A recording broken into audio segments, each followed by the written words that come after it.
You thought you were talking to somebody who was going to condone the nonsense. Absolutely. Or make excuses for, yes, that is horrible, that is this. So there's a certain level of excuse to allow them to just let go. Hi, thank you for joining yet another episode of Get Set with Lissette. This is where we have inspiring conversations that empower you to get set. Y'all know I say this all the time. This one is a special one, but I'm not playing when I say, you guys, you're walking away from this episode with the start, the end, and everything in between that has to do with healing. Okay, this one's a good one. Today's episode is about healing, purpose, and becoming, not in the absence of pain, but through it. It's about how hardest seasons can become places of preparation and how surviving can evolve into leading, advocating, and creating spaces of restoration for others. Today's conversation reminds us that brokenness does not disqualify us. It refines us. Our guest today is Tiffiney L. Hall, a nationally recognized survivor, advocate, speaker, and trauma-informed practitioner whose work has reached audiences across the country. She is a survivor of intimate partner violence who courageously transforms lived experience into leadership, advocacy, and healing. She is the founder and CEO of PosiTiff, a trauma-informed coach, healing circle facilitator, and award-winning national speaker, including presenting at the first ever Survivors March on Washington at the Washington Monument. Today, she's joining us to talk about surviving and becoming, healing and purpose, advocacy and faith, and also her book, Broken Wings Still Fly, a 40-day journey to spiritual health and healing. Thank you, Tiffiney, for joining me. Yes. Well, that was me you was talking about. That was you, Woo! honey. It's a lot. It's a lot. And is. That's what I'm saying. Like, when I tell you, I cannot say with enough, like, how excited I am to have this conversation. Mm-hmm. Not even just because of the fact that you are who you are, which, honey, you all the things and deserve all the praise, like, all of it. But, like, just a little time of, like, speaking to you, like, you're not new to this. You're true to this. Like, this is, you exude this beautiful, like, essence of, this is, I am here and this is it. And you're just, like, the most humble lady I've ever met. Like, I love it. Like, come through. Thank you. All right, clock it. No, seriously, Yes, I love it. Thank you. Now, one of the things that I do, is I always like to get the jitters out. Now, some of the guests that I've had, they're not necessarily like this is their everyday. You've been on bigger platforms than this, of course. But I'm going to stay true to it. And doing this idea of an icebreaker, I like to try to like just make it fun. Sure. Get the conversation going. Sure. You ain't got no jitters, but just to get them jitters out. And I like to do it based off of like the topic. So we're talking about healing, right? Sure. So this or that, don't overthink it. Okay. It's just going to be one or the other. Which do you prefer? Okay. Sure. Healing circle or journaling? Healing circle. Faith or discipline? Wait, one or the other? Yeah. Faith. I love it. Survivor or thriver? Thriver. Silence or storytelling?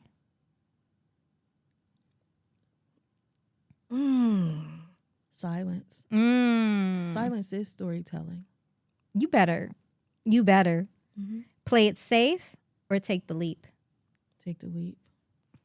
Okay. So that was my icebreaker. But you see what I'm saying? I was trying to make it like, because I think today's conversation, it's about, my prayer was that it was about not just what you've gone through and what it is, because I know that story, we all have a story, we all have a past. And I say it all the time. Like, I personally believe that when people see who you are today, at times there's this disconnect of, well, that person has reached this and that or whatever because of, and they don't really connect or understand the what was. Right. But with this conversation, I feel like you have been so open, honest, and transparent with what was. Mm-hmm. I really want to have the conversation about the healing aspect of it and what is, because two truths can be true, right? Can be true.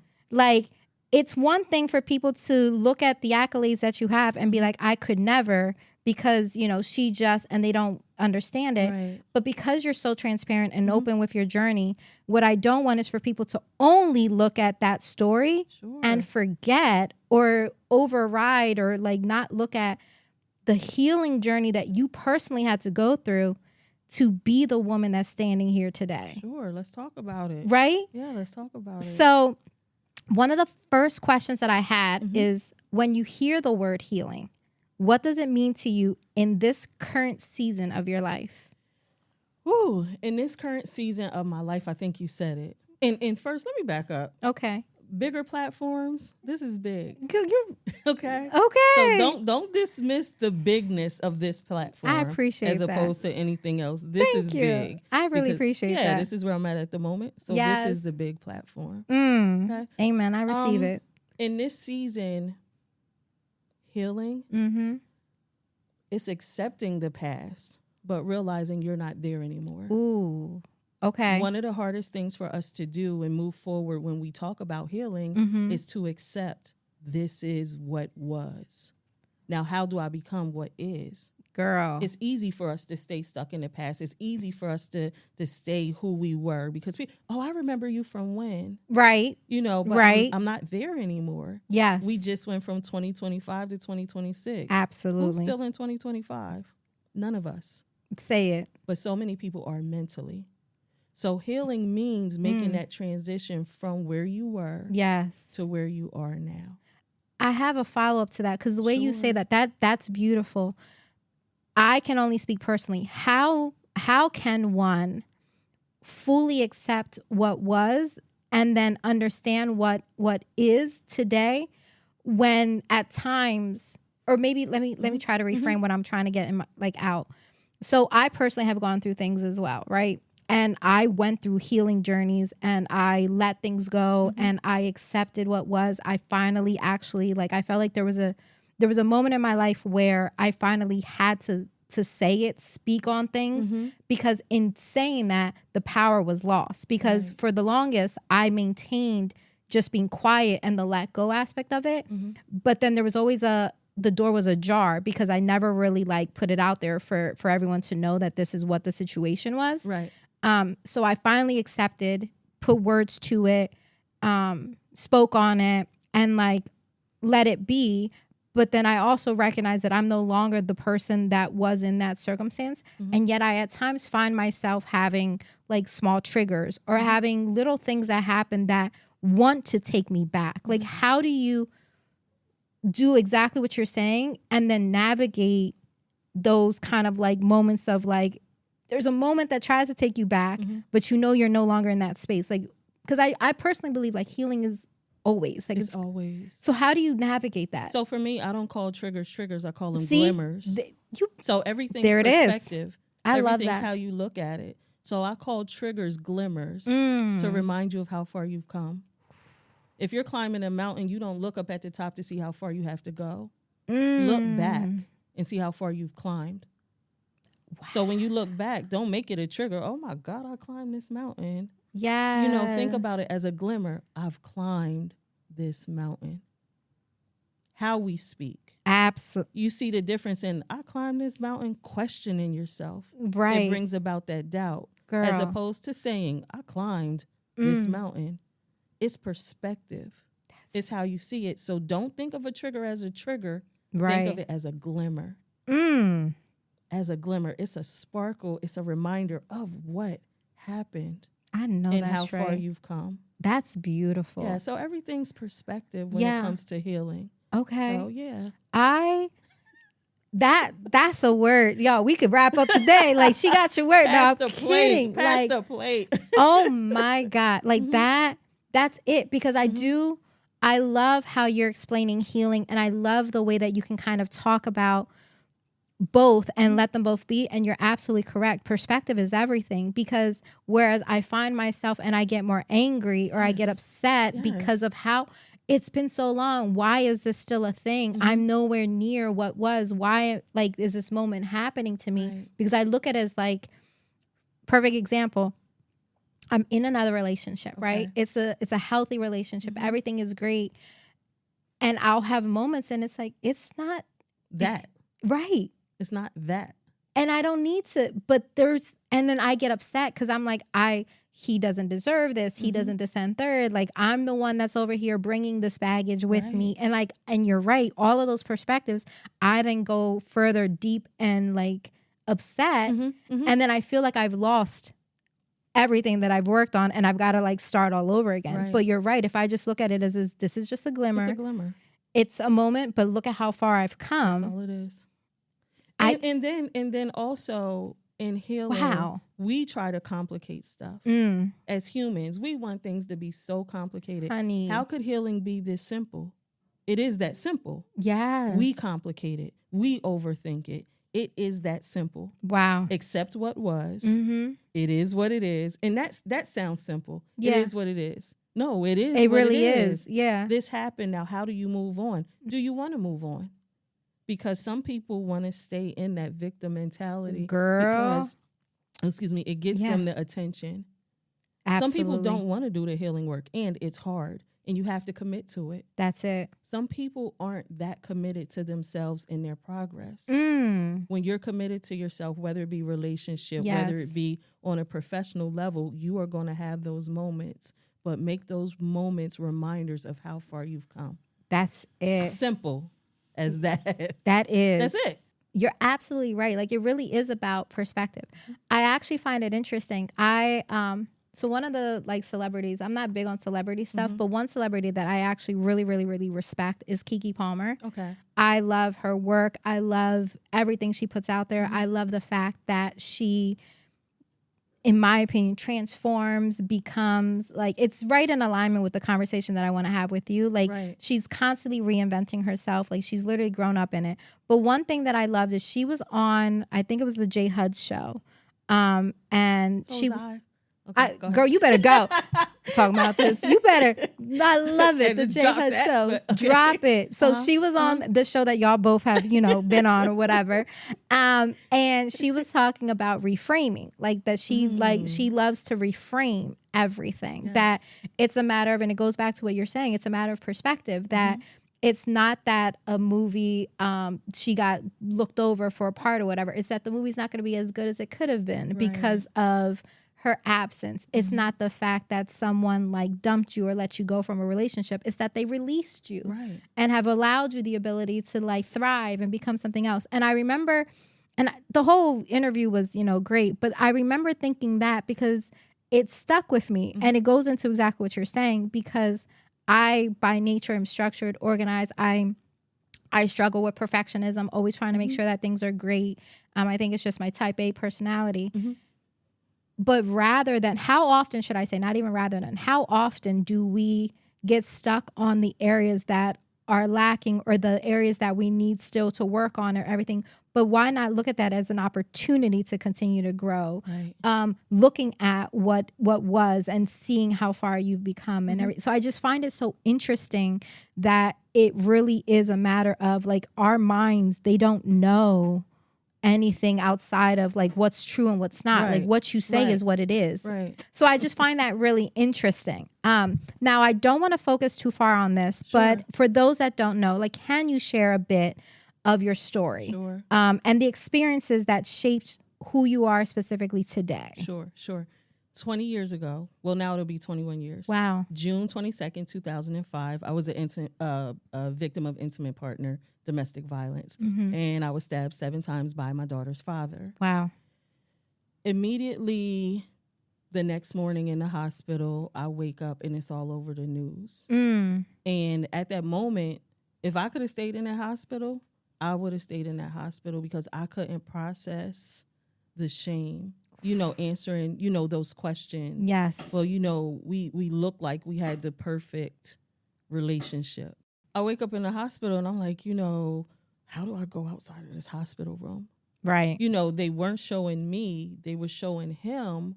But if you knew me, you knew him. Absolutely. And there was a point, I was in Harrisburg Hospital on the 10th floor, and I was on the side of the window in the room. Mm-hmm. And there was a point where I got up and I went to go sit in a chair that was by the window. Okay. And I just started crying. And I remember I am so deep in my faith. If God tells me to walk off the cliff, I'm going to walk off the cliff. Right.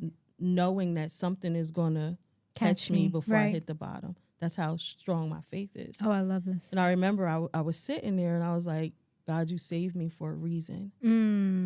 I will be obedient to whatever it is that you tell me to do. You saved my life. Absolutely. I had no idea it was going to become this. Where the story and the power in the story is, he went to jail. And I tell people, listen, I'm not crazy. I'm not crazy. We reconciled. And in telling people that, oh, you know, you're just depressed, you're angry. And I was like, no. Right. I had a relationship. I am human. Yes. I love somebody that loved me. Yes. That was a behavior. It was something that happened. That doesn't define that person in its entirety. And that's what people will try to do. They'll take an experience and define a person in their entirety. Right. I wasn't defending him. Right. This was somebody I had a relationship with. I had a child with. Yeah. So as I stepped out and I began to tell my story, people, again, you're angry, you're depressed. No, I'm not. I had a human experience with another human being. He went to jail. Yeah. And I didn't fight that. I wasn't one of them women like, oh my God, I love him. He can't go to jail. No, he got to go to jail. He tried to kill me. Absolutely. But then I felt like I got to a point where it was like people they were making me feel like I was defending what he did. Wow. Because we reconciled. Yeah. And if you know anything about domestic violence, a person may reconcile 10 times or more before they actually call it quits. Right. Absolutely. Yes. And I didn't see that in the organizations and the systems who are supposed to provide support to survivors. Right. After he went to jail, I went to an organization for help. And I remember telling the woman my story. She's an advocate. And the first thing she said after I tell her my story, how did you reconcile with somebody who tried to kill you? No, she didn't. And I was like, what? Right. And I said, you tell me how to turn the love switch off. So from that point, I was like, I'm not talking about this anymore. I'm done. And over the years, I did my healing work. Yes. There came a point in time where our relationship ended. You know, I grew, he grew, went our separate ways. Life goes on. But then I was like, I have this story.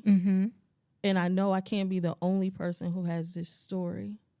Yes. I can't sit in this shame. Right. And again, that's part of the healing work. Yeah. Being able to call something what it is, accepting it. Absolutely. And I went to a women's conference. So I'm married. Me and my husband, we've been married 10 years. I love this for you. This was the first time that we were away from each other. I went to this women's conference. Okay. I was away for 5 days. I come back home and we're talking. Yeah. He's like, how was the conference? You didn't post anything on social media. I didn't see any pictures.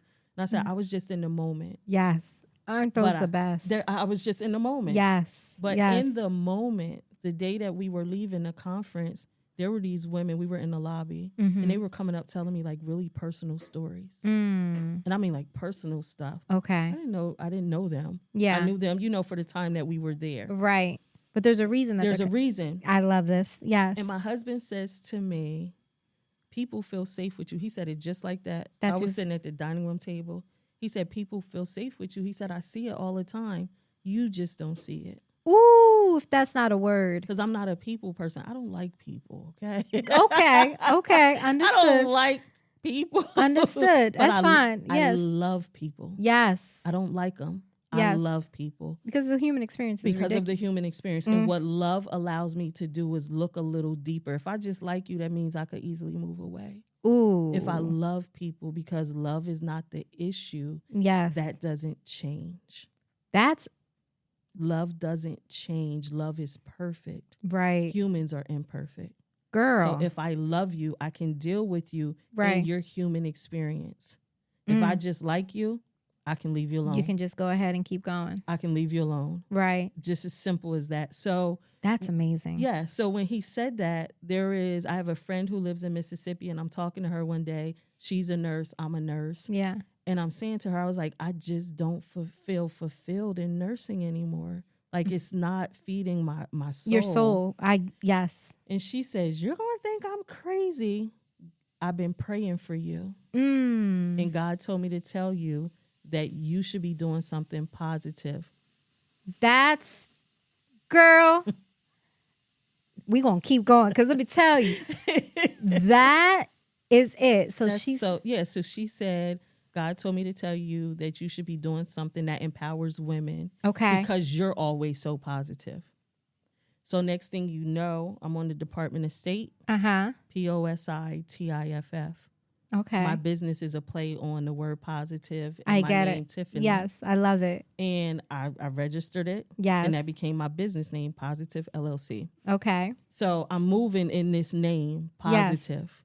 I'm thinking it's supposed to be all of these things because I didn't have a focus. Right. You know, I didn't know about branding. I knew purple is domestic violence awareness. Correct. Yeah. So everything's purple. That's awareness. Yeah. Everything's purple. Okay. So, you know, even now people see, you know, the positive purple. Yeah. Oh, purple must be your favorite color. It is not. It's branding.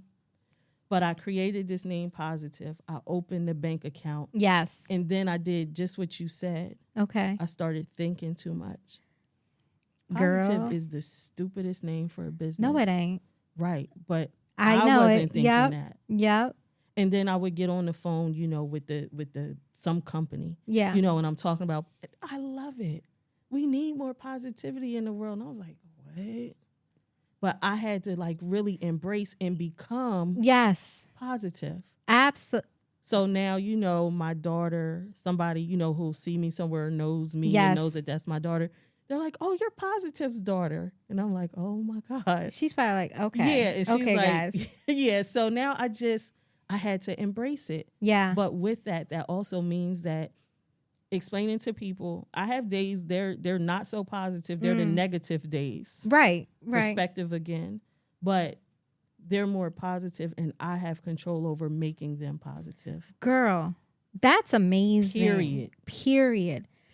And so just to kind of like, if y'all not picking up, and there's no way you're not picking up what this woman is like putting down for y'all, you go through a moment, there's a phase in your life, but that moment, even in that, like immediately after waking up, is not to define you. Like you immediately are not in a position of like regret, anger. It's more shame because you're more afraid of what everyone else is going to think. Yeah.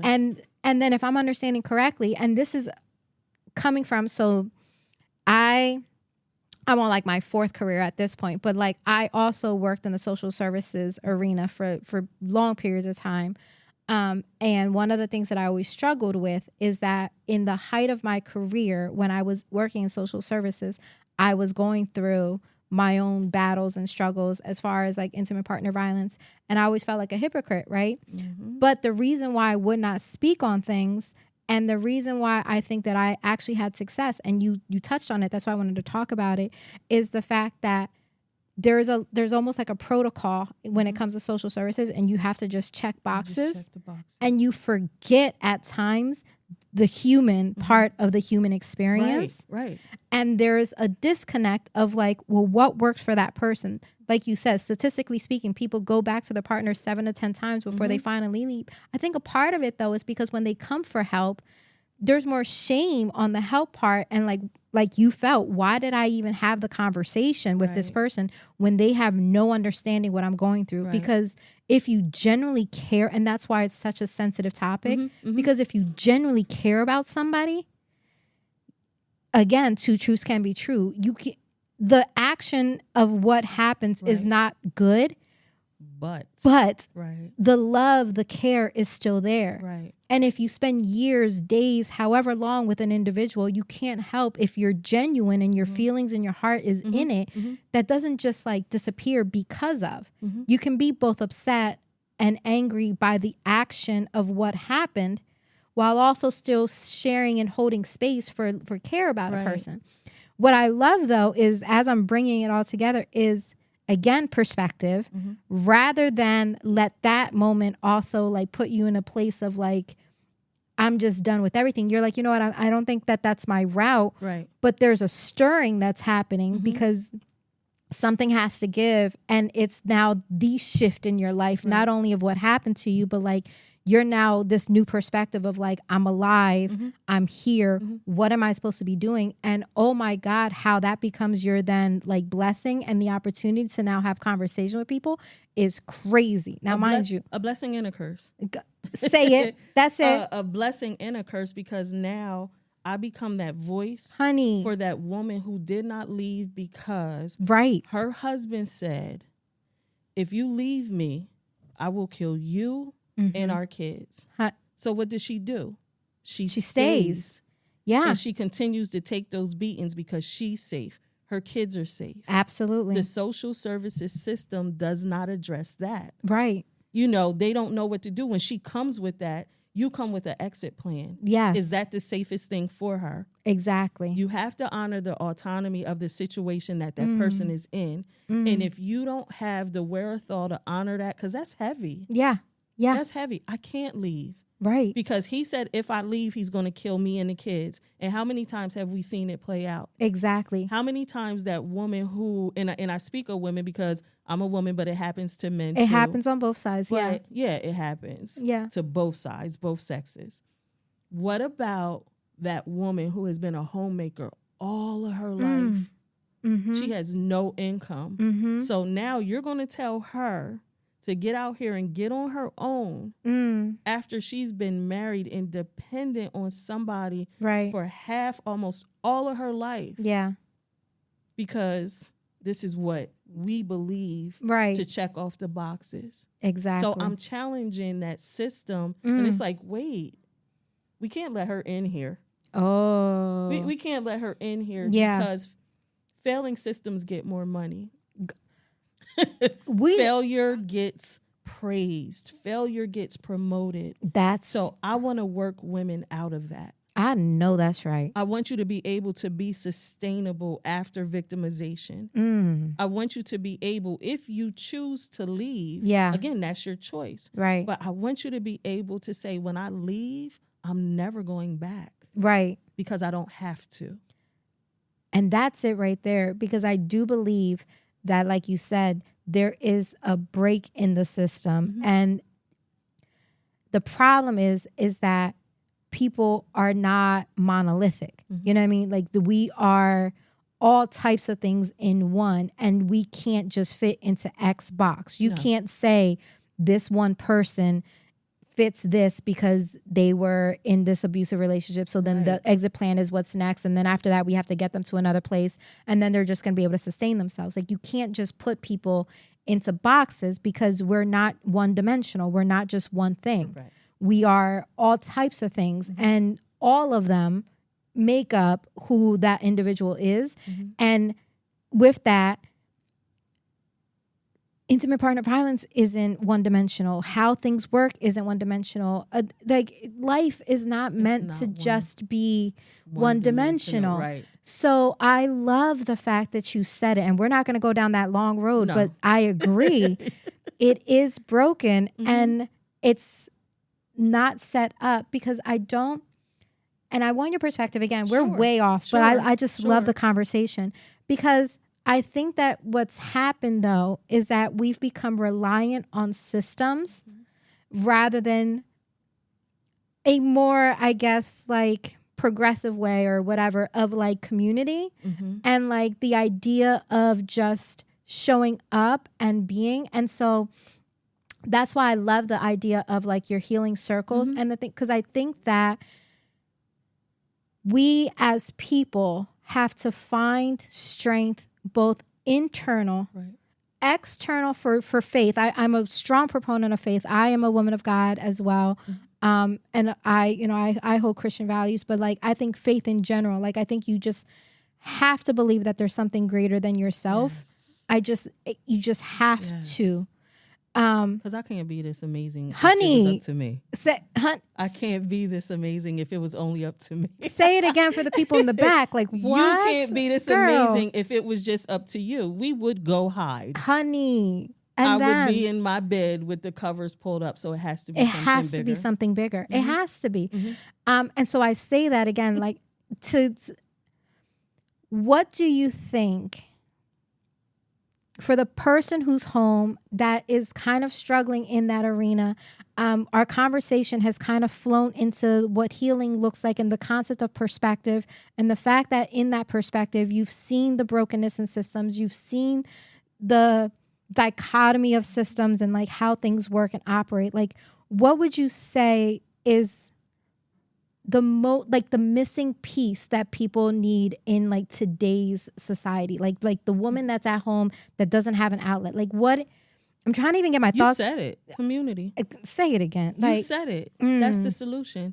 That's the purpose of the healing circles. See. Get in community with other women. Yes. Get in community and have conversation. Mm-hmm. Get in community with someone who can lead you and challenge you. Yes. A lot of times in our circles, our friends don't challenge us.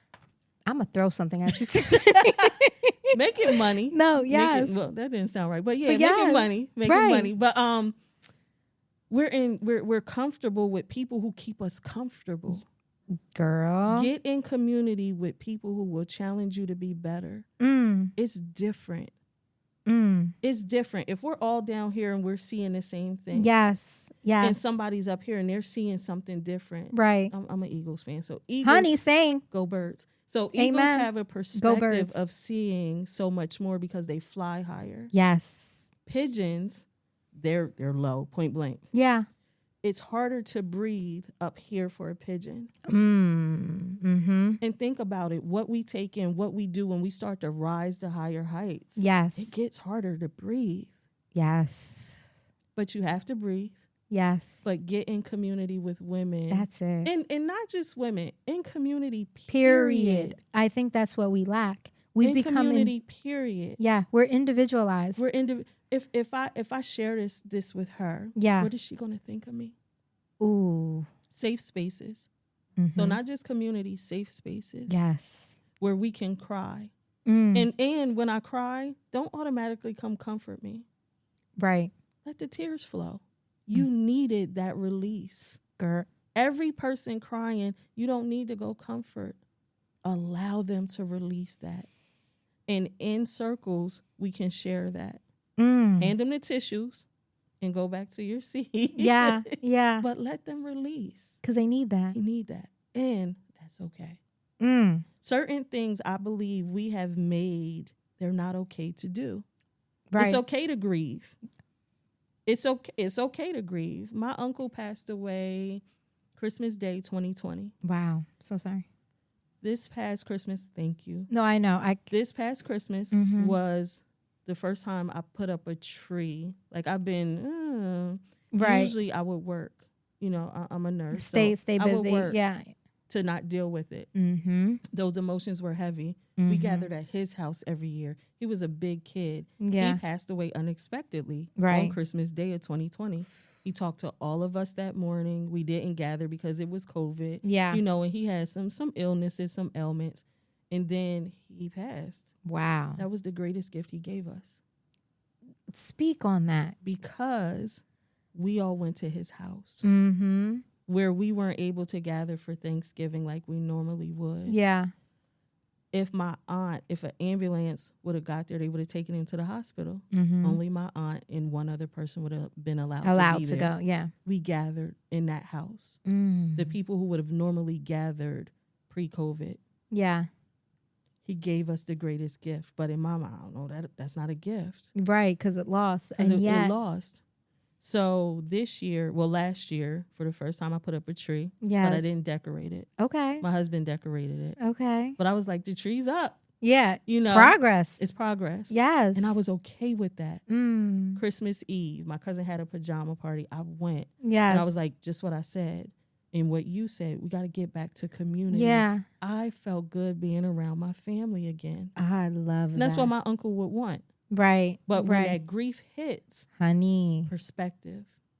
I can sit here. Yes. I can soak in it. Yes. When we talk about healing, accept it. He passed, but he still left us with a gift.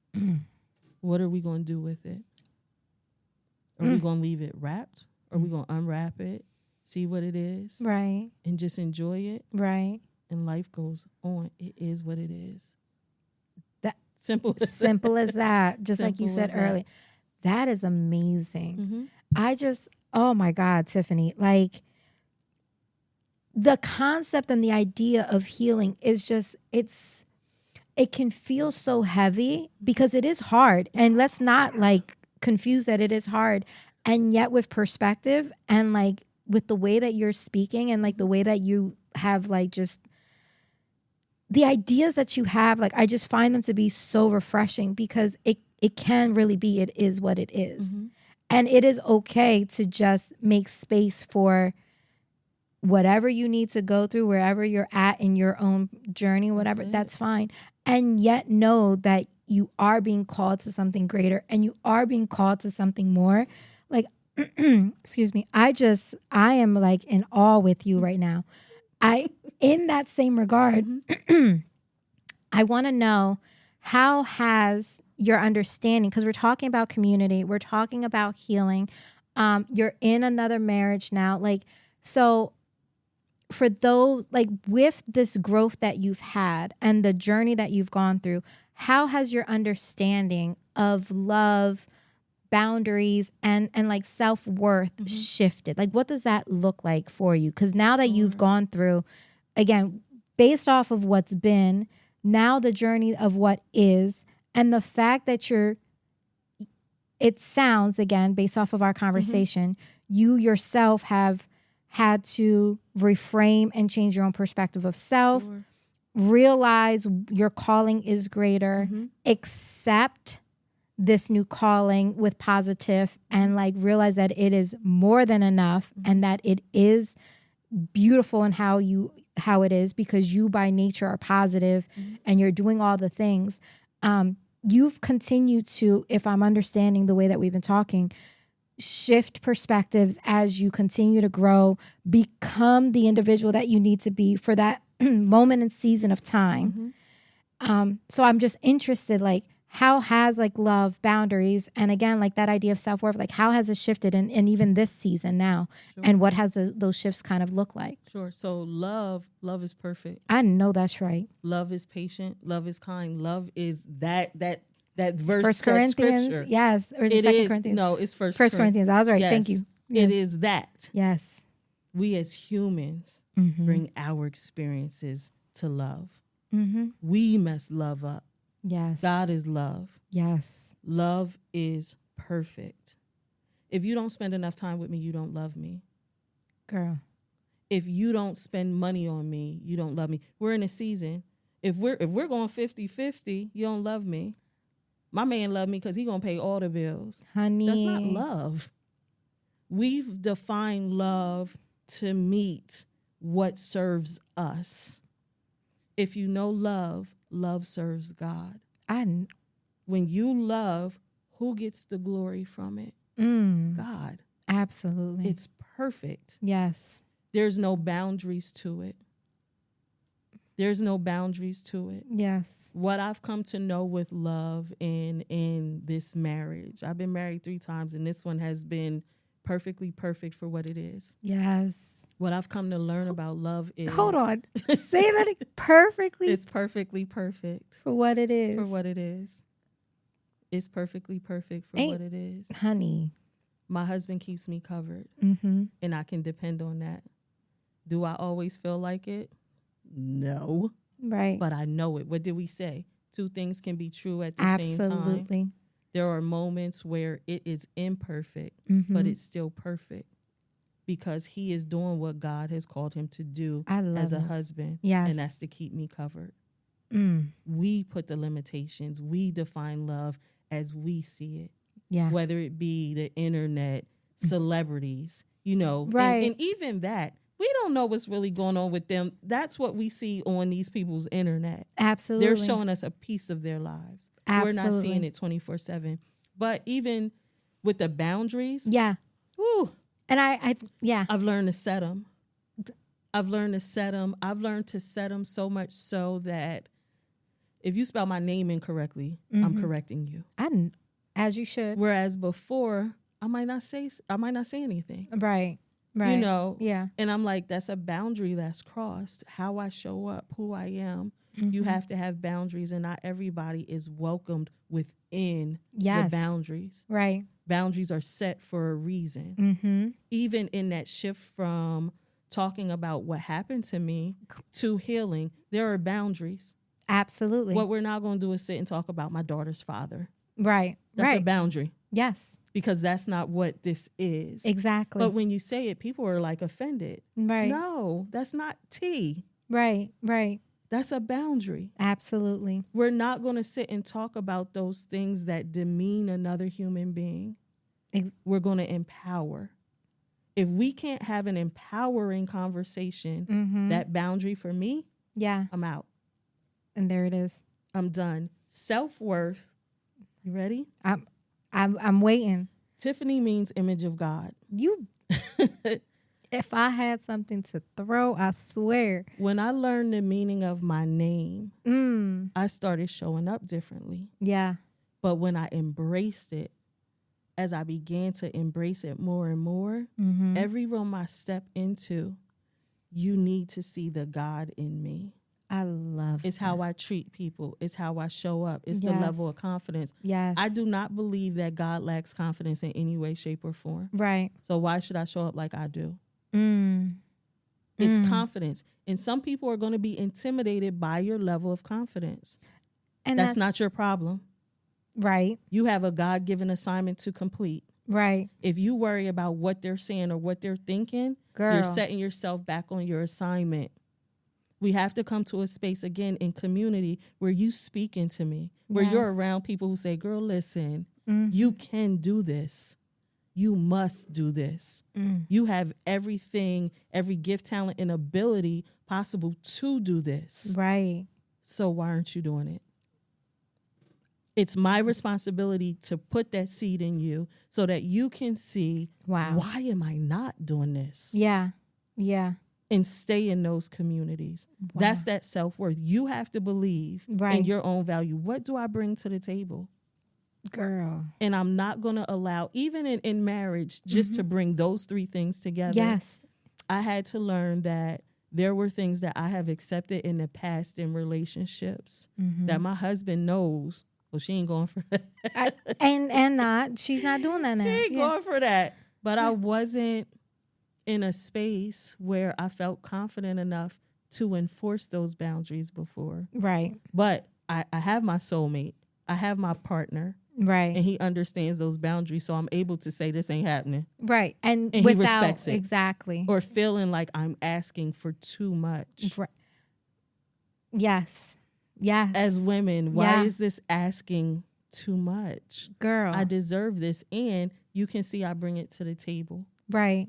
Sometimes women be like, I deserve this, I deserve that. Well, baby girl, what are you bringing? What you bringing too? Right. Your ass, your body, the physical. That's going to fade. And we get so stuck on the physicality of stuff. But like you've said, and again, guys, like I'm trying to bring it together as we keep talking. But if y'all not pick, like at this point, notebook and pen, like just take notes because my Lord, honey, come to it. We about to get into that. I'm like, my Lord. But when it really can be that simple, like it really can be like all three, love, boundaries, and self-worth. Like the fact that you started with just God is love, like that it is all encompassing. Ooh. It is all like, girl, like that is all it is. And like, if you have, hence us talking earlier about needing to believe in something greater than self, because and whatever that walk of faith is. But if you don't have that, like my heart sometimes breaks because it's not, I'm a firm believer. The way that I move is I'm a seed planter. Like it's not for me to bring things to fruition. It's not, because I used to get upset or I would get intimidated about speaking about faith or speaking about different things because it's not that I don't want the responsibility, but I would feel like all the other answers, and I'm not going to be able to speak all these things. I don't know your perspective. I don't want to get too much put on to me. And then, because that's a heavy burden to carry. And if that's the burden I'm supposed to carry, Lord, then I will. But like, and so I would sometimes shy away. Whereas now, and I actually just had this conversation with my mom this week, I now look at myself as a seed planner. And like, if nothing else, I'm just going to throw out there, like, you know, Lord is watching you, like caring for you. Or I was on a group chat with my friends and they're talking about their burdens. And I just put a prayer in the group chat. That's it. Lord, That's it. I'm bringing this person to you. I am, you know, they are going through anxiety and worry. They are breaking these things like in your name. Like I'm just saying, let it go. And I just let it be. And I say all that to say, I'm learning it can be as simple as God is love. And let the God in me shine out. And that is our worth, like you said. And because of the God in me and knowing your own worth, you are able to set the appropriate boundaries that are needed in your life in this season of your life because of not only the assignment that is placed on your life, but where you are walking and where you are headed, you are covered. You've got the relationship in your life to ensure that covering. And from there, you now can just walk in that. And that's what I'm getting from this. And I think that is just, that's it. And just what you said, sometimes it may be, I'm praying for you. And or dropping a prayer in the group chat. Yes. Because on the other end, you don't know what I'm going through. Exactly. And that's all I have to give right now is a prayer. I'm in a season where people on social media, they see things. Yes. And if you saw my inbox for requests, can you send me this? Can you send me that? I'll be like, what? And I just recently had somebody who inboxed me and, you know, they said what they said, you know, can I send them such and such because of something they were going through? Right. And I sent them a picture. My daughter recently wrecked her car. She's been without her car since before Thanksgiving. Right. I'm not on social media talking about that. Right. And it cost a substantial amount of money. Right. Time and convenience. And I just sent back, can you help? Can you send me this? And they said, I didn't mean to offend you. You didn't offend me. Right. It's just as simple as the truth. Yes. I'm going through stuff. Yes. You're going through stuff. Yes. Allow my inspiration and your connection to me on social media be enough. And there it is. Let that be enough. Because you don't know what I'm going through, what it takes me to get on social media and post an inspirational message. Yes. People don't know how that takes. So just have, I'm you good. So just think about that. Yes. Sometimes it just has to be enough. Don't get offended. You didn't offend me. There it is. And our truth will offend. Oh. God's truth has offended. Whoa, God, what? You want me to do what? God, I'm kind of offended by that. But he's still going to show us the way, the truth, and the light. Yes. No matter how we feel. Right. People have to understand it's not about them. It's about me. It's about self. It's about if I don't learn this lesson God is trying to show me, if I don't create these boundaries, I have so much more to lose. If I don't speak my truth, if I continue to give, I'm going to become tired of giving. Right. Because I already give so much. People say, well, you know, you can give more. No, I can't. Right. I've done that before. Right. It's gotten me nowhere. Yeah. Let me stay focused on if he tells me to move, I'm going to move. Yes. If he tells me to do, I'm going to do. Yeah. Period. And that's it. That's it. I love it. That's it. Yes. You're not obligated to do anything more than what you are already doing. And nobody can make you feel guilty about it. Right. At all. Right. That's it. You accept it. Yeah. Or you don't. You be in my life or you don't. Yeah. And I'm okay with it in this season. That's a beautiful season. Other seasons may not Maybe have been, not. but I hit 50 and I'm okay with, and again, as women, we go through those seasons. Yeah. When the stabbing happened, I was 30. Yeah. Oh my God, I'm not where I want to be in life. Again, God said, oh, you're not happy? I'm going to sit you still. I'm going to give you this. I know that's right. 40, it was something else. 40, I married my husband. 50, it was, you know what? I don't want to be bothered. And I want to do what I want to do. And that's it. I love that. No more, no less. And that is all it needs to be. That's it. I want to kind of shift now, Sure. but just to give the opportunity, talk about everything.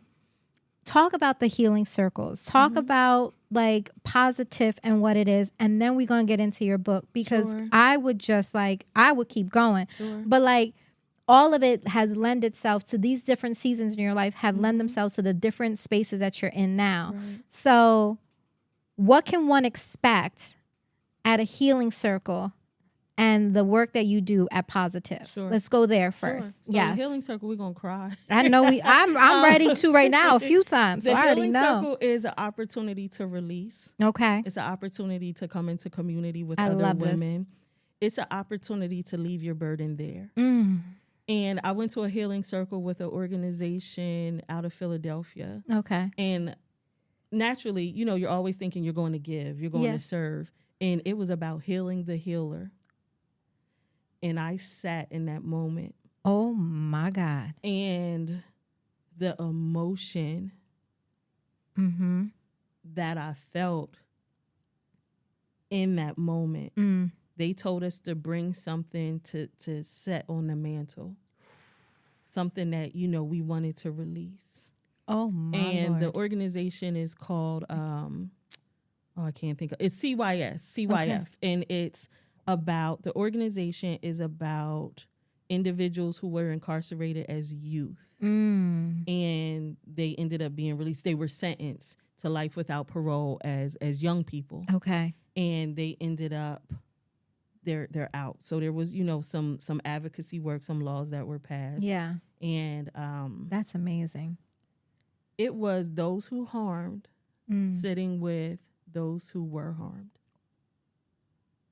Oh my God. And the honesty in that circle. Yeah. When you hear a young man say he took a life at 13, 14, and he's sitting there with us. And it's like, he came with his own baggage, his own stuff. So there's healing in that. Right. But there's healing in sitting and just being able to share your story. So for me, my mantelpiece was I love this. the article from the first time my name went national. The first time my name went national was with Chris Brown and Rihanna's situation. Really? Yes. So Oprah Winfrey had did a show, and Oprah has stated that love shouldn't hurt. And her whole thing was, Rihanna deserved better, this, and that. And again, it was national. I had a publicist back then. I don't even recall some things, you just. Yeah. But I had a publicist who was out of Atlanta, Georgia at the time. Don't even know how that came about. Like I haven't, some things you don't remember everything. Yeah, I get it. But I had a publicist, and that's how I got to contribute to that conversation. Okay. It was reconciliation is common amongst abuse victims. So that's what I said. So I brought that article printed out, and I sat that at the mantle. My daughter, for my 50th birthday, had taken me to see Chris Brown in D.C. I love it. And at that concert, as he began to share, this is 20 years for him, I was like, this is 20 years for me. Yeah. You starting to remember. I'm starting to put these pieces together. Yeah. This is 20 years for him. This is 20 years for me. The first time my name went national was speaking on him. Wow. It was speaking on his situation. He was a child. So now I'm sitting, with they had putting all these pieces together. Yeah. So I put that at the mantle because I was ready to let that victimization go. Amen. I didn't want to be viewed as a victim anymore. Agreed. Yes. In that concert, I was like, all of these people are in this stadium watching him. Right. Despite what he did. Like, you left that concert changed. It was more than a concert for me. So I was like, you know what? This is the shift for me. Okay. So as you move forward, PosiTiff needs to go from you being the victim/survivor to bringing people to a stadium where they are listening to your words, where you are giving an energy that exudes and allows people to be happy and celebrate. And I overcame, and I said, that's what I want to do. I love going it. into 2026. Yes. I want people to come together and be happy and celebrate based on my experience. God, I want to get out the way. Yeah. But my experience brings the people. But I want to ensure that God is getting the recognition absolutely for what I've been through. Right. So it is me, but it's not me. Right. You know, so right. It's him through you. Yeah, it's him through me. Yes. Yeah, it's not me. Right. Because trust me, again, like I said, I'd be in the bed, covers Honey, pulled up. Yeah. Not telling this story again. But it needs to be told. Yeah. Because I'm looking, if we can touch one life, 2 lives, 1,000 lives, 10,000 lives. Right. If we begin to heal generations by what I was able to extend to my daughter's father, that grace. As it made him so sir, listen, you don't get to stop being a father because of what you did. I know that's right. You don't get to stop being a father because of what you did. Amen. But I had to get out the way. Right. And nowadays, that conversation amongst women, amongst mothers, you might can't stand your baby daddy, but I need you to get out the way for the sake of their relationship. Yeah. I need you to not sit around your kids. Oh, your dad ain't this, your dad ain't that. You made a decision, conscious or not. Absolutely. And you brought a child into this world. Right. You don't get to tell a child that their dad ain't this, their dad ain't that. Right. Because then that child believes that there is a part of them who ain't shit. Right. Who ain't worth nothing. Right. Because you as the mother spoke that into them. Exactly. You don't get to do that. You don't get to be out of order. I love that. Yeah, you don't get to do it. I have young women who, I can't talk to him, and they don't know my story. Well, have you sat down and have y'all had, tried to have a conversation? Oh, I can't talk to him. Right. You don't understand. I was like, I understand, and I'll tell them what happened to me. And they're like, oh. Right. And then I won't hear from them again. Oh. Because that level of accountability. Exactly. You thought you were talking to somebody who was going to condone the nonsense. Absolutely. Or make excuses for, yes, that is horrible, that is this. So there's a certain level of excuse to allow them to just let go. Right. No. And I love that you're not, because I know that that's like it's a tricky topic or things, because again, it's that idea of, it just talks about the human experience, that two truths can be true. Right. Something bad can happen to you, and yet and still an individual can still be very much a present and wonderful father. Right. Because what you don't want is to raise a child who now has identity crisis, who now question themselves because 50% of themselves has been, gone, or there's a belief that the half of the makeup of who they are is like the person that's done this and third, and that must mean something about me. And I do think that is an area that not many people want to touch on, because it's like you want to hold space and say that things that have happened are horrible and that's not okay. And yet you do still have to hold accountability to do what's best for the well-being of your child. Yes. And I love that you're allowing for that to exist, because I don't think that people are doing that.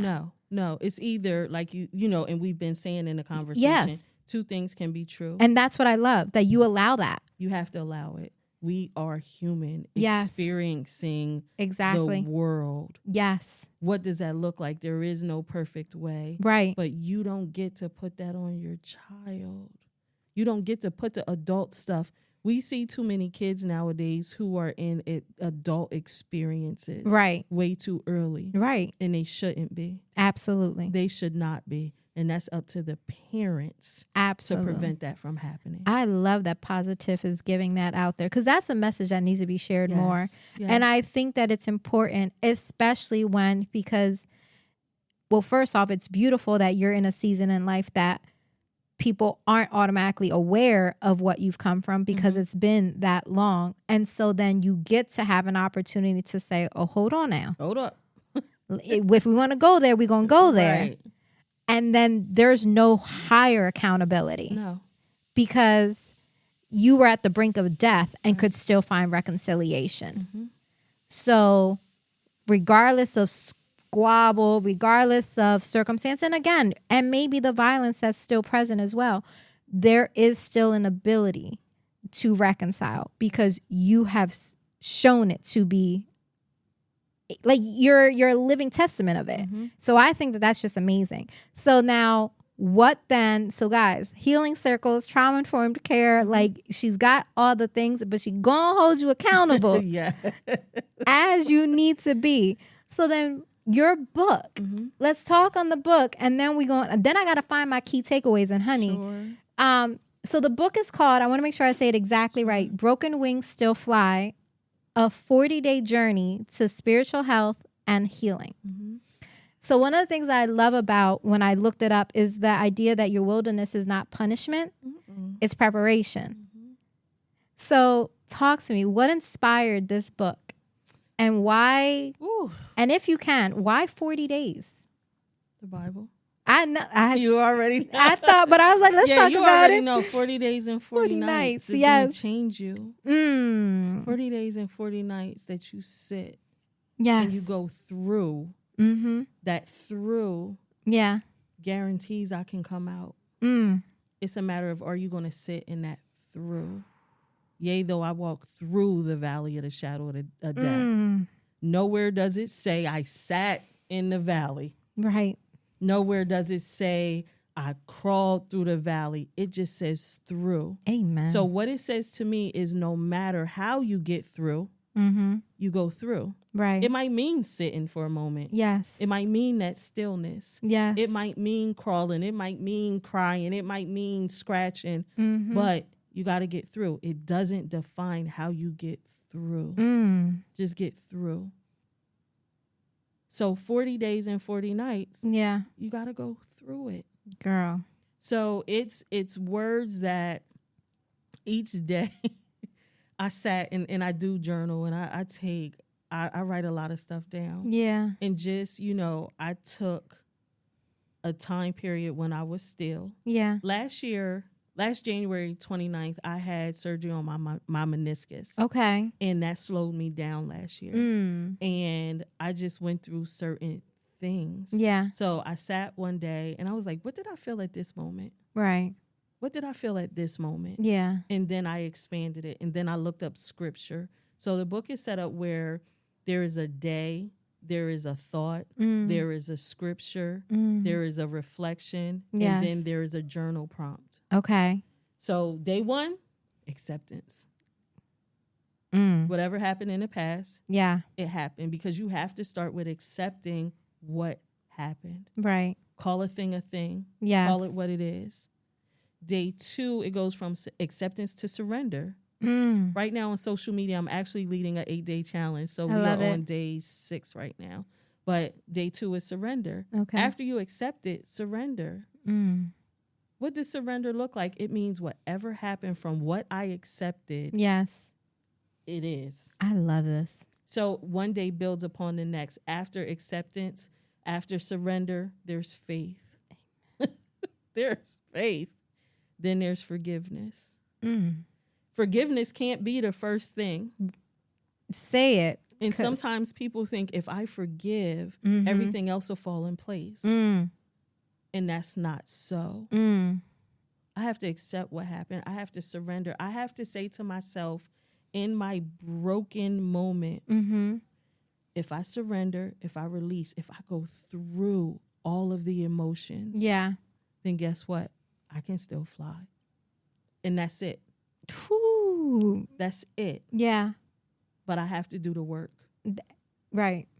I have to do the work. I have to know these things are okay. Right. That's it. And that's it. That's it. Oh, my Lord. Well, I ain't even got nothing else to say on that, because I had a few extra questions about the book, but honey, I'm only going to ask you 2 more questions and then we're going to wrap up because I don't want to make it too long, but I could sit here and talk to you for hours. Like, genuinely, I could sit here and just continue to talk. But I want to know, like, what is it that keeps you grounded in this work? And, like, because you do a lot. I have a young lady right now who was in trouble, and I met her at that event where she was in trouble at.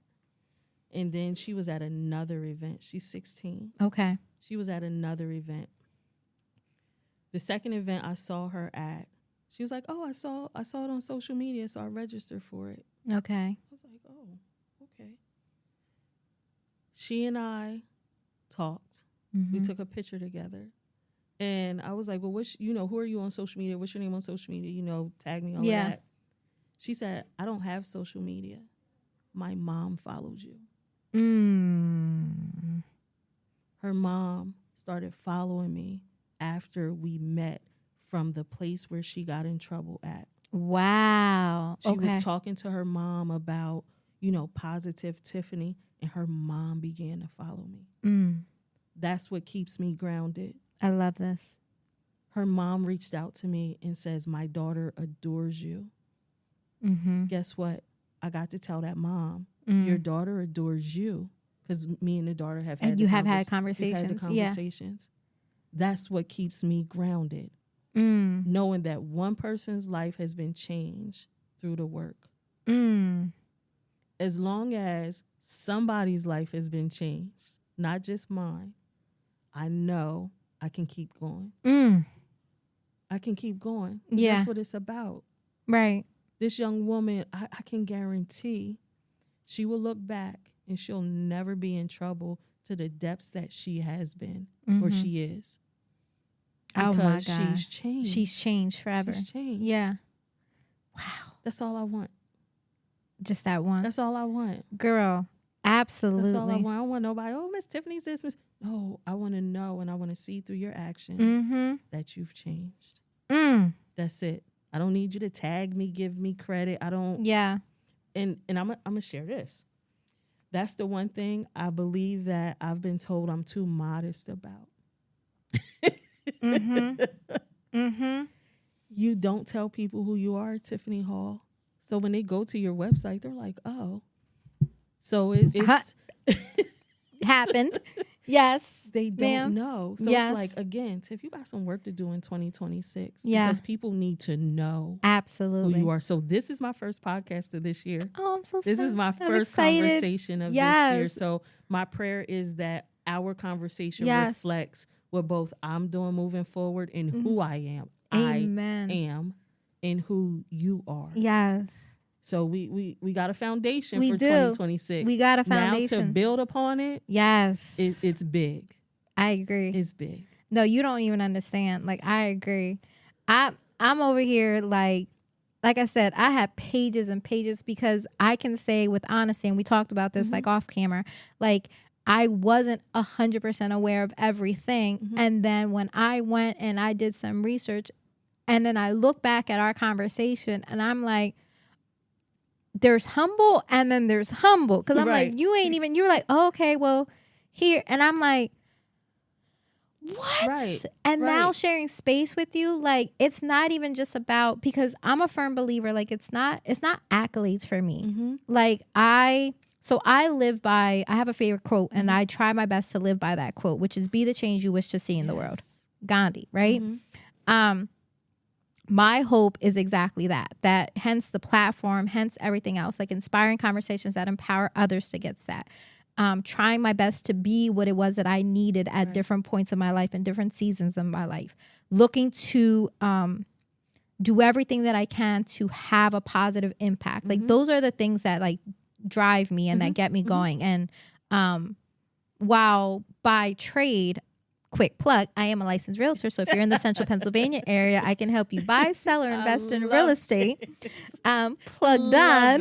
While that is what I do by trade, I live by, I always tell people that I am a social worker at heart. Like I am, that was my foundation. That's what I was. And I And I always found different points of my life where for me, I tell people I'm in the people business. Like it doesn't matter what it is that I'm doing, that I just want to make sure that if it's a transaction for real estate, that I've empowered the individual to make sure that they're making the best decisions for their life. I'm happy to report that like I have a really great rate that anyone that's ever bought a home, like they're not struggling, they're not in bad circumstances, like they didn't overpay. The thing that I have recognized in our conversation though is that the work just it's working through you and it just comes out of you. So like everything you've done with purpose. Yes. And what I love is that it's not a matter of here's who I am, but girl, you do need to in 2026 start telling people, flex, right? Here is who you are, like, just a little bit. Like put some respect on your name. Right. Like seriously. Don't just spell it right. Like put some respect on it. Right. Like I say that to say, because it's one thing to like lead with heart, because I'm that kind of person. But it's also like you that girl, like you need, like you that woman, like let me not even like you it, right? And I think it's okay to like stay and live like, in that, coming from someone who doesn't. But I do think that 2026 we about to, you know what I mean? Flex, like you're gonna know, and it's okay. Who we are by name. Cause what? Cause we can. Like we can. And because again, it's not even about, and that's what I love about everything you say, because it's the same way that I feel. And I can do that because it's not even about me. It is about he that is in me that's coming through me. And you've done the work. And girl. Like you can go back and check everything I'm telling you.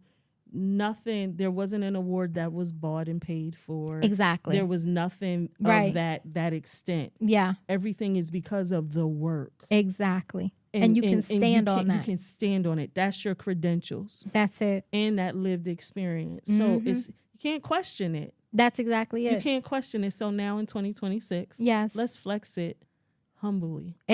Humbly. But flex it. Very humbly. But flex it. But let me let you know who I am. Because honey, they need to know. I have 2 more questions, and then I got to think of my takeaways and Jesus for my takeaways. So we'll talk what we know already, but if you want to talk about like, what is this next season? Like, what are you passionate about going forward? Like, what's next for PosiTiff, for just Tiffiney? Like, what is it that is your passion leading you, besides the fact that you want to let people know who you are and put some respect on it? Put some respect on it. But so what's that passion? Next? In the spring, I am actually planning a PosiTiff Talks healing tour. So I'm looking for people's favorite brunch spaces. Okay. So I'm going to start local because, right now they stop people from flying and getting stuck in airports. But looking for people's favorite brunch spaces. Love that. And I'm going to come with the book. Yeah. And let's have a conversation. Oh, I love it. So it's like, you might be doing a girls thing. I will come to you. I love it. I will come to you. I'm still coaching. So I still have, what I'm doing. Speaking more. So getting in, different spaces and speaking. And I'll tell you this, and you'll be the first person that hears it. April 20th. Yes, ma'am. I have a masquerade that is going to be hosted in Pittsburgh. I love this. And it's called Unmask. And it's a celebration of domestic violence survivors coming together. It's a gala. It's a Monday. Yes. The reason being, that is the weekend of NFL Draft Week. Okay. In Pittsburgh. Oh. What better space to get eyes on domestic violence Amen. Than in a space where the NFL is, because we know there are some conversations that need to be had. So if we can just get the NFL's attention by being in Pittsburgh in April while this big thing is going on, to have some bigger conversations. I love so that. So the NFL's not endorsing it. Plug. Right, but if you want to, go Birds. Exactly. Go Birds. Amen. But just to, have those conversations. Yes. This is a season, football season, domestic violence goes up. Yes, it does. It goes up. Yeah. Who better to lead the conversation than the NFL? Amen. Shameless plug. Plug away. Yeah, so that's amazing. April 20th, and that just happens to be my birthday. Oh, I love that. And it's the week of National Crime Victims' Rights Week. Right. So. Okay. Yeah. That's amazing. Yeah. And then my last question, and it's kind of like a 2-part. Sure. And it's, what advice would you give? And I'm going to say woman because you're a woman. A woman who is in a season of their life where they have not they find themselves stuck and are uncertain of where they need to go and what's next. And then if not that, your younger self. Like, what advice would you give a younger Tiffiney? Okay. So, like, whichever way you want to go, but that idea of, like, someone in that beginning. Stuck. Acceptance. Yeah. Being honest with yourself about why you're stuck. Blatantly honest about why you're stuck. Amen. Are you stuck because he cheated and he didn't choose you? Ooh. Is that why you're stuck? Right. Are you stuck because you thought that you would be in a different place in your life at this time and life happened and you're not there? Yes. Why are you stuck? Are you stuck because you've allowed yourself to give so much and now you feel like, why am I not getting in return? Be blatantly honest with yourself about why you're stuck. Did you believe he cheated and you're so beautiful, he wouldn't cheat on you? Right. Because I'm pretty, I'm beautiful, I'm all that. Be honest with yourself. Because there may be some things about you that really aren't that pretty. That really aren't. Be blatantly honest. Don't be afraid to be blatantly honest with yourself. And when you're blatantly honest with yourself, everything else will begin to work itself out. You don't have to have it figured out. You just have to be honest and say it out loud. I thought this. This is what I believe. This is what I thought. And that's not the truth.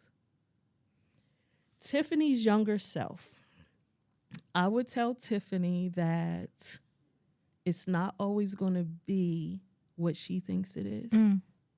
Growing up, I was this little light-skinned girl, this light-colored hair, big teeth, and I was bullied. Like, I was picked on. And I didn't see the beauty in me. I hid. I didn't see me. And Tiffiney married the high school quarterback. My husband, we joke about that now. Yeah. My husband was our high school quarterback. Wow. I would have never thought that person in high school. Wow. I wasn't her. I wasn't the popular one. I wasn't I just wasn't. Girl. But here I am. Honey. I married the high school quarterback. Right. You're Like, Tiffiney, you're going to marry the quarterback. Yeah. And y'all are going to have an amazing life together. Yeah. He ain't the quarterback no more, but no, I get it. It's telling the concept younger of, Tiffiney. Yeah. You would have never believed this at that time in your life. He is what you need, and you are what he needs in this season. And enjoy it. I know that's right. Simple as that. Woo! All right, so now I always try my best to do like key takeaways. Not that y'all haven't been taking notes this entire episode because she's dropped gem after gem after gem. I try to bring it all perspective. So I've been wrapping my mind around from like the beginning of our conversation to where it's led. My first key takeaway that I wanted to talk about, it was early on in the conversation. And you sat me all the way down, myself in it. But it is the idea of perspective. It's A, words have power. And B, like, it's a matter of perspective. So if you find yourself in a season or place where, like, again, coming from me, where I was saying, I've had triggers, I have this, and I find myself kind of like uncertain of things. Like, it's about shifting that perspective, and it's about looking at things of not necessarily of, and this is going to lead me to takeaway number 2, is shifting ourselves not of what is right now or where we lack, but where have we come from, and what has, like, where we were and where we are completely different, and like having that. So they're kind of like 2 in 1, because that my second takeaway was going to be exactly that. It's the idea that take time and allow yourself the ability to embrace the work and where you are today. When you're climbing a mountain, like she stated early on, we don't look at how far is left to go. Look at how far you've come and celebrate in that, but maintain that journey and keep pushing and forging forward. My third key takeaway, girl, you gave so many, but I'm like, my third key takeaway is in doing that, surround yourself in community. Let us get back to the times of coming together, surrounding yourself, but being selective of what that community looks like, because we need to ensure that we are eagles flying. Go birds. And ensure, exactly, go birds. But that we are eagles and that we are flying and elevating ourselves and allowing ourselves to go up and be what we are destined to be, because he that is in us is greater. And we need to ensure that we are becoming the eagles that we have been meant to be and soar. And breathe. And breathe. I was going to be my next one. You're breathe. great. And breathe through it all. And I could keep going. But then my last final key takeaway, because there's so many. There's honestly so many. But I want to just end it with God is love. And because God is love and he's working and he is all perfect, love is perfect. And it is what it is, like she said, and that is okay. And I'm lying because I got another one. Because in that, there's just so many.